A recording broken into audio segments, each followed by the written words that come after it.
Ito pala guys yung aking mga plants. Ayan. Marami ng bulaklak ang aking delphinium. Ang lalaki ng mga bulaklak guys. Mahaba. Yung white hindi pa lahat pumuka. Ayan. Pero maganda na. Yung iba lang dahil malakas yung hangin nung nakaraang araw. Ayan. Nabali. Okay lang. Hinayaan ko na lang. Ayan. Nabigatan. Kaya pag nahangin na wala na. Nababali na. Ito ayan o. Yung white.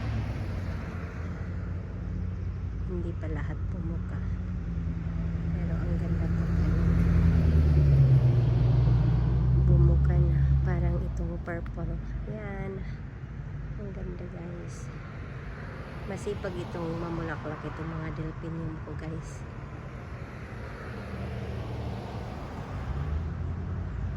Ang ganda tingnan. Ang ganda. Ayan ito. Nabali. Umabot na doon sa lupa.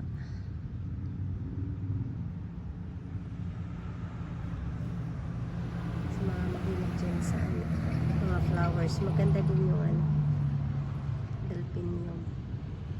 Talagang palagi akong may delphinium dito sa bahay.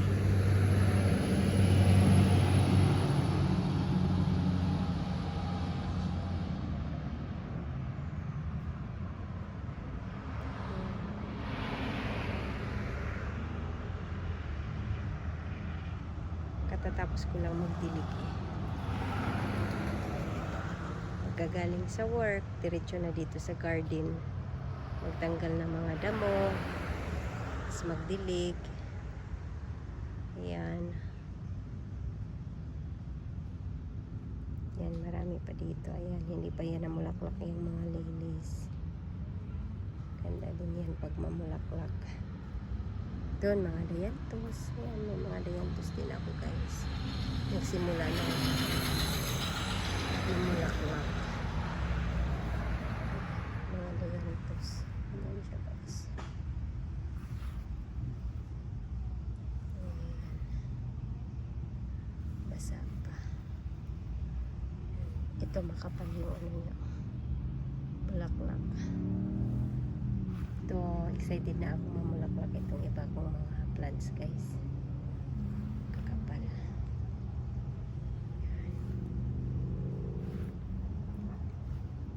Yan, dito naman sa kabila ito yung mga hydrangeas.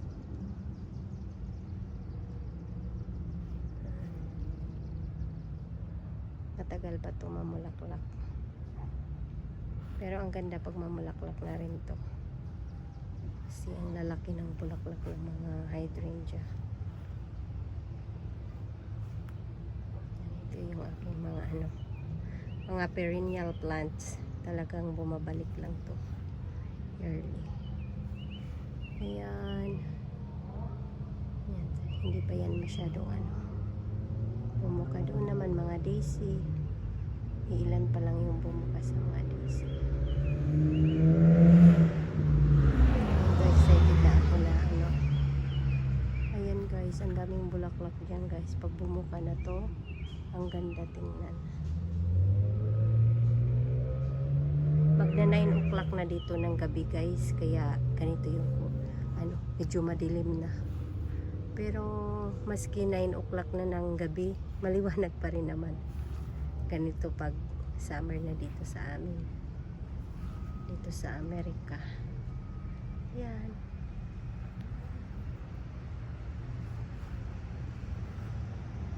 Sa mga salvia ata to. Nakalimutan ko na yung mga pangalan eh.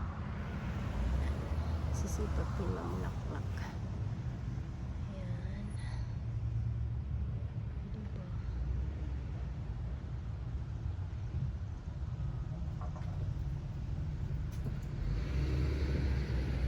Talagang mahilig ako sa mga flowers. Ganyan. Marami akong flowers dito sa aming bahay.